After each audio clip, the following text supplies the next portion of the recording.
Job referred to God as a watcher, an observer of humanity.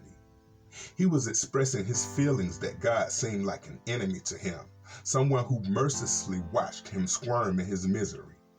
We know that God does watch over everything that happens to us, but we must never forget that he sees us with compassion and not with critical scrutiny.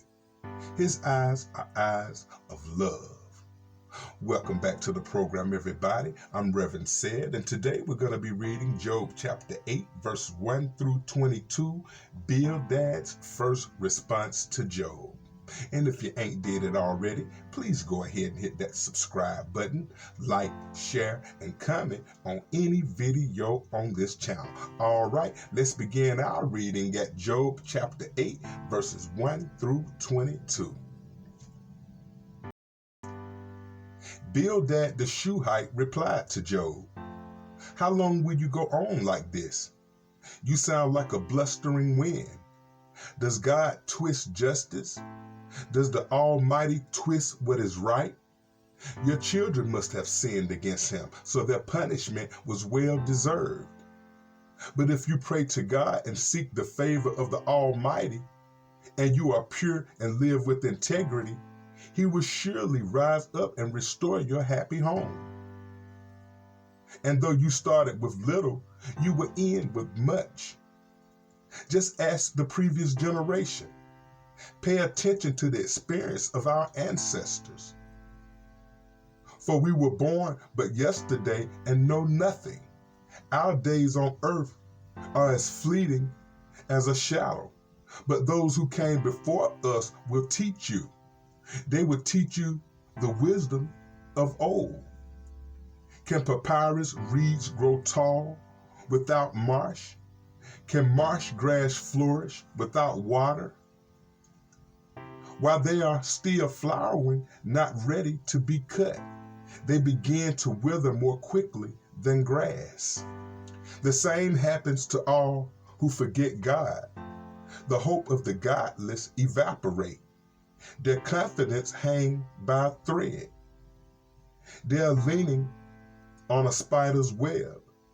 They cling to their home for security, but it won't last.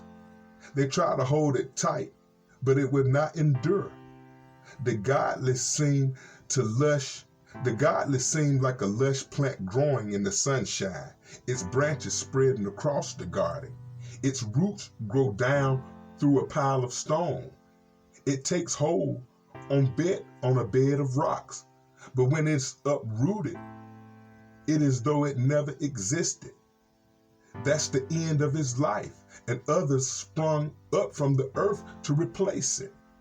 But look, God would not reject a person of integrity, nor will he lend a hand to the wicked.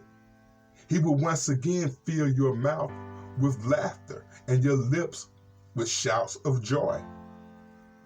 Those who hate you will be clothed with shame, and the home of the wicked will be destroyed." Bildad was upset that Job still claimed innocence while questioning God's justice. The basis of Bildad's argument was correct, but his idea of God's justice was not. Bildad's argument went like this: God cannot be unjust, and God would not punish a just man. Therefore, Job must be unjust. Bildad felt there were no exceptions to his theory.